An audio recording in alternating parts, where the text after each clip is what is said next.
This call is now being recorded. Good afternoon, second year. Boa tarde, segundo ano. Essa é a nossa aula da quinta semana da quarta unidade, ok? Essa semana tivemos um feriadozinho aí na terça, segunda não teve aula, então ficou meio... A semana ficou meio atravessada, tá? Mas teremos... Então, por conta disso, e assim como eu faço toda semana, eu vou deixar essa aula gravada para que vocês possam se orientar para realizar a atividade da semana. Então, vamos começar aqui projetando o nosso caderno de apoio, né? E no nosso caderno de apoio nós vamos... Isso. Nós vamos verificar aqui. Nós vamos recomeçar, né? Porque a gente já começou essa trilha. Nós vamos recomeçar nossa caminhada a partir aqui do Lendo as Paisagens da Trilha. Aí questiona o seguinte fato. Será que a tradução é a única via para interpretar a interpretação e compreensão textuais? O que você acha? Que tal começarmos por conhecer gêneros textuais que circulam no meio, tanto digital quanto impresso? Assim você poderá escolher qual estratégia aplicar para otimizar seu tempo. E aí ele chama a atenção para que você olhe as imagens e observe detalhes como o conteúdo, layout, né, que é o formato, os recursos tipográficos, negrito, itálico, etc. Né, tipo de letra, que são as fontes, as figuras. E em seguida responda algumas questões que estão aí logo abaixo. Aqui nós temos o que a gente popularmente conhece como meme, né? Então, no primeiro aqui, nós temos, que eu seja um filhotinho de foca ou leão marinho, alguma coisa do tipo, dizendo, when no one gets on the elevator with you. Né? E ele faz essa carinha de quem está assim, se deliciando com alguma coisa. Né? A frase diz, quando não há ninguém no elevador com você. Né? Aí vai saber qual a sensação. Eu costumo dizer que meme é um negócio difícil da gente, pelo menos para mim é uma coisa difícil, porque precisa ter um contexto, precisa estar dentro de um contexto para que você consiga compreender a ideia que está sendo passada. Né? Essa segunda figura aí é do jogador de basquete, o ex-jogador de basquete da NBA, né, Shaquille O'Neal, e no caso ele faz assim uma cara que tem, seria para ser usado num contexto assim, pô, você manda mensagem para alguém, oi, aí, gostei da foto, tá legal aí onde você tá, né? Aí a pessoa manda essa figura aí, dizendo assim, você não tem noção, alguma coisa do tipo, mas precisa sempre estar dentro de um contexto para ser bem compreendido. Opa, passou uma mosca aqui agora. Aqui nós temos um terceiro gênero textual, que são os vídeos, né? Vocês estão vendo até que aqui embaixo tem um linkzinho do YouTube, esse link não está mais funcionando, mas eu localizei o link que está funcionando, disponibilizei ele no roteiro, que vai aparecer para vocês lá no Google Classroom, e vou colocar também, assim como eu coloco da aula, eu colocarei também esse vídeo, fala a respeito de Toxic Friends, ou amigos tóxicos, né, que são aqueles amigos que não valem muito a pena, são amigos que não nos fazem bem, digamos assim. Na figura 4, nós temos a charge, que a princípio não era um gênero textual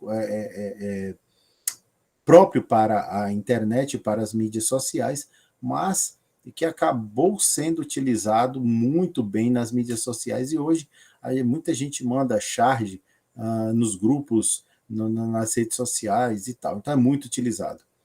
Aqui na figura 4, nós temos dois caras, né, sem cabeça, sentados ali, e o que está sentado diz assim, in the internet, nobody knows we are headless men. Na internet ninguém sabe que você é um homem sem cabeça. Sem cabeça que ele estava, né, sem juízo, sem pensamento, alguma coisa do tipo. Né? Ao lado, na figura de número 5, nós temos uns aparelhos que mostram textos, né? Esses aí são até hoje aparelhos utilizados para a leitura de e-books, livros eletrônicos. Em alguns lugares do mundo isso é muito comum, as pessoas abdicaram de usar o livro físico, né, aquele livro impresso, e utilizam e-books. Aqui no Brasil isso não é muito comum, né? Algumas pessoas dizem que gostam do papel, de pegar no papel, do cheiro do papel, então não caiu muito no gosto da galera. Mas eu sinceramente, por exemplo, os cadernos de apoio, eu utilizo eles em PDF e não vejo problema. Tive alguns impressos, mas aqui é bom, eu levo para qualquer lugar, está no smartphone, você pode levar tranquilo, na hora que precisa é só acionar, então tá tranquilo. Aqui, na figura 6, é um documento, né, creio eu que seja uma monografia, um texto monográfico de uma faculdade, de um trabalho de faculdade, melhor dizendo, e que também pode ser publicado na internet. Hoje é muito comum os trabalhos de monografia, os chamados TCCs, trabalhos de conclusão de curso. Eles são muito utilizados, eles são publicados na internet, né? É uma forma de se resguardar quanto ao uso, do trabalho que você fez, né? Então, são esses 6 gêneros textuais, e aqui eles trazem algumas questões que vocês podem trabalhar aí, né? Como são denominados os gêneros acima? Qual o meio mais propício de encontrar cada um deles? Quais as características predominantes de cada gênero acima? E coisas do tipo, ok? Aqui a gente tem um linkzinho para técnicas de leitura, que nada mais são do que estratégias de leitura. Mas antes eu vou parar aqui a projeção para que a gente possa falar um pouco mais a respeito de gêneros textuais digitais, tá? Deixa eu pegar aqui, achei. Ele vai aparecer para você uma apresentaçãozinha de slides. Vai chegar aí, chegou. Gêneros textuais digitais. Eu vou ampliar essa tela. Bom, tá aí, gêneros textuais digitais. O que temos aqui primeiro é basicamente dizer o que eles são, né? Os gêneros textuais, os gêneros digitais são gêneros de linguagem e textos direcionados às mídias digitais, ou seja, eles são feitos para as mídias digitais, tá? Eles não são construídos para jornais, revistas e depois utilizados, não, eles são construídos diretamente para as mídias digitais. E aí foi o que eu disse, né? Feitos para serem lidos em dispositivos eletrônicos e com aparatos tecnológicos, computador, tablets, smartphones e qualquer outro aparato tecnológico que você consiga utilizar para fazer uma leitura. Aí eles perguntam qual é o foco dos gêneros textuais digitais. O foco é transmitir uma informação de qualidade, de modo mais rápido, com o objetivo de instigar, ou seja, de criar no leitor uma curiosidade para que ele possa terminar a leitura. E quem sabe aprofundar os seus conhecimentos em outro conteúdo. Então, a ideia é assim, eu vou divulgar a informação, tem que ser uma informação de qualidade, tem que ser um modo de leitura, tem que ser uma leitura rápida e que crie em você a curiosidade, a vontade de querer saber mais um pouco. E aí você vai pesquisar e encontrar mais alguma coisa. Normalmente, os textos sempre dão o link, né, para uma próxima, para um detalhamento maior do que você está lendo. Quais as características dos gêneros textuais digitais? Primeiro é a variedade. Eu falei em sala de aula que todos os gêneros textuais podem ser usados na internet, mas nem todo gênero textual produzido para a internet pode ser utilizado em outros lugares, né? Vocês vão ver mais à frente alguns exemplos disso. Então, nós temos gêneros textuais digitais que são feitos para aparelhos tecnológicos, e os outros gêneros textuais todos podem ser adaptados para serem usados nesses mesmos aparelhos, né? Temos aí o uso de abreviações, que é muito comum, né? Tudo que a gente escreve é texto, e todos têm uma classificação em gêneros textuais. Então, é muito comum se usar abreviações em textos escritos para a internet. Elementos híbridos, né, que é a linguagem escrita com coloquialismos. Veja bem, na linguagem escrita, os gêneros textuais utilizados na internet, eles devem conter uma linguagem simples, tá? Eu digo isso porque se você escreve um texto para um artigo, para uma faculdade, você vai ter um determinado vocabulário. Esse vocabulário, ele vai ser acessível para pessoas da sua área, pessoas que trabalham basicamente com o mesmo vocabulário, ele vai ser acessível. Mas, em compensação, para uma pessoa que não tem uma escolaridade elevada ou não é da sua área, o texto não vai ser acessível. Então, quando você escreve falando de qualquer assunto, de assuntos genéricos e tal, para a internet, você precisa ter o cuidado de usar um linguajar que todos possam entender, tá? Evidentemente que você não vai usar muita gíria, falar errado, escrever errado, todas essas coisas, mas você deve usar um linguajar que seja acessível a todos. Inclusive, na sala eu falei o seguinte, quando você escreve para a internet, você não escreve o texto para o seu Carlos Augusto, que é juiz de direito.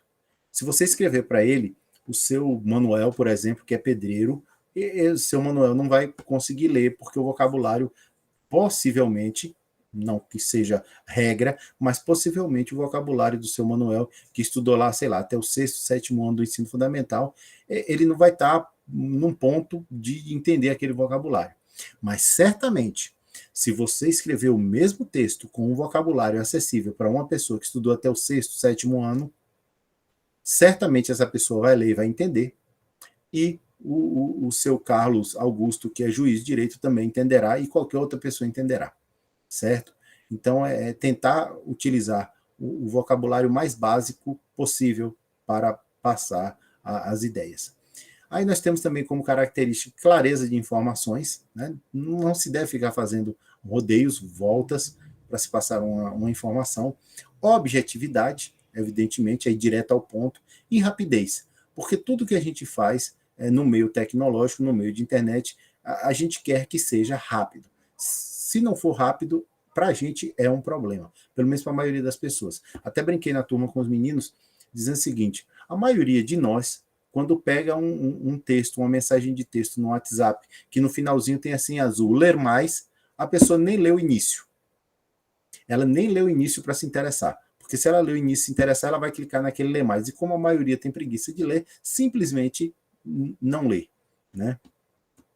Continuando aqui. Qual a importância dos gêneros textuais digitais no contexto escolar? Bom, estamos conectados na web e expostos a novas informações a todo tempo. Por isso, a escola tem que introduzir esses conceitos para os jovens e ensiná-los a lidar bem com eles. Não se entende mais, não há mais a condição da escola voltar alguns passos e não fazer mais uso da internet. Ela chegou para ficar, chegou metendo o pé na porta e entrou e acabou.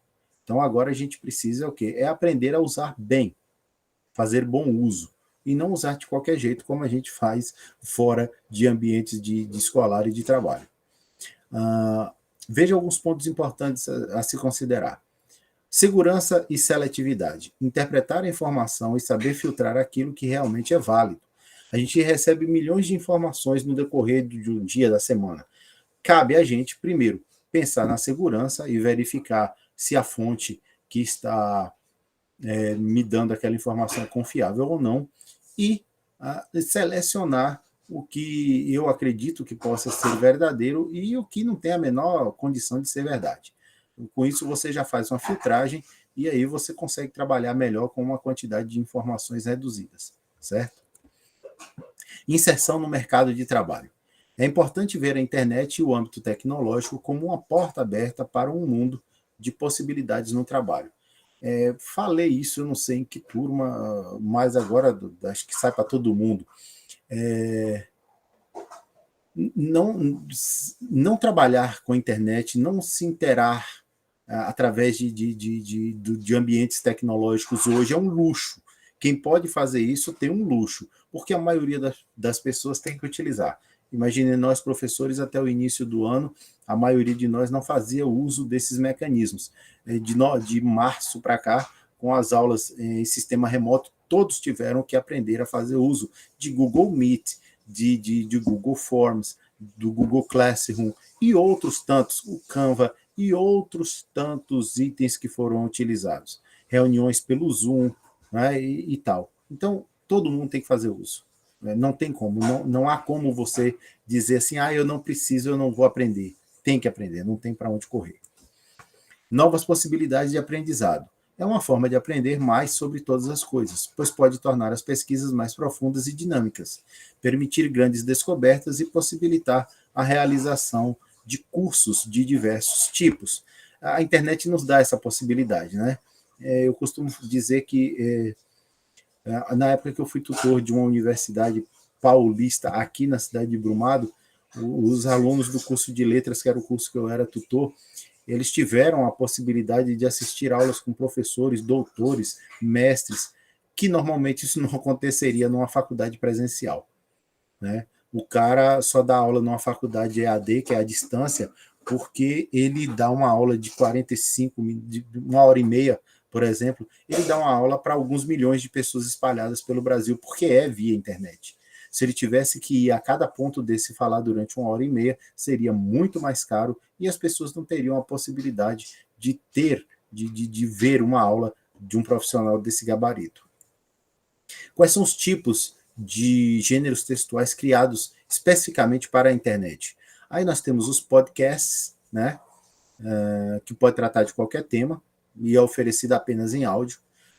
Tem alguns canais que oferecem ele ao vivo, então, e depois é feito o programa ao vivo, gravado, e depois você tem como ouvir depois. Outros só fazem as entrevistas, os debates gravados e são publicados. O e-mail, né, que para alguns de vocês que não utilizavam em nada, aprenderam a usar de março para cá, usando o Google Classroom. Os memes, né, que é um viral com caráter humorístico e pode ter formato de vídeo, áudio e imagem. Temos os GIFs, que é uma sequência de imagens ou um vídeo com poucos segundos de duração e sem áudio. Eu até brinquei na sala de aula, são aqueles videozinhos que o pessoal faz, estilo boomerang, né? São GIFs. Os chats, que são um espaço para uma conversa entre duas pessoas ou um grupo de pessoas. O aplicativo mais comum utilizado para isso é o WhatsApp, mas tem também o Telegram, né? E o interessante é que essa comunicação via chat, ou via chat, melhor dizendo, ela pode ser em tempo real, as pessoas conversam como se estivessem no mesmo ambiente, ou pode ser uma comunicação assíncrona, né? Então eu mando uma mensagem, meia hora, 1 hora, 40 minutos depois você me responde. Eu demorei de ver porque eu estava ocupado, mas na hora que eu vejo, eu te respondo. E aí talvez uma conversa que durasse ao vivo 5 minutos, dura pelo menos uns 5 dias, porque as pessoas estão fazendo outras coisas. Mas há a possibilidade de diálogo. Propagandas online, que aparecem em diversos formatos, né, tem a finalidade de apresentar um produto ou serviço de maneira contextualizada com a atividade virtual do indivíduo. Quando a gente faz uso uma pesquisa a respeito de qualquer produto ou serviço na internet, normalmente o site de buscas que a gente utiliza, a página de busca que a gente utiliza, ele faz o registro do IP do nosso aparelho, buscando aquilo. E aí a gente entra meio que numa seleção de pessoas que procuraram por aquilo, e aí toda vez que o nosso IP estiver funcionando, a gente acaba recebendo nas redes sociais e em outros sites, né, que oferecem propagandas também, a gente acaba recebendo propaganda a respeito daquela busca que a gente fez. Então, se você pesquisa o preço de um livro de história ou geografia, por exemplo, um romance, eles vão identificar que, por exemplo, um romance policial, eles vão identificar esse IP aqui é de Luciano, o Luciano comprou ou pesquisou esse romance policial. Se ele comprou, ele pode comprar outros, então livros da mesma área, eles começam a me bombardear com esse tipo de propaganda. Se eu não comprei, eles acabam me mostrando outras opções de preço em outros sites daquele mesmo produto que eu pesquisei. Por fim, o blog post, né, que muita gente utilizava, né, um local para a gente poder colocar textos, apresentar vídeos, fotos, áudios. Né? O objetivo é passar mensagens. Normalmente a gente utilizava isso como forma de auxílio, né, na pesquisa dos alunos para trabalhar. Eu mesmo tenho um que fala a respeito de língua estrangeira, então eu coloco lá textos em língua inglesa, eu coloco o uso de gramática, dicas e outros tantos assuntos. Né? Aqui agora acabou nossa apresentação. Isso. Vou passar aqui para o nosso caderno de apoio, não, para o nosso roteiro, tá?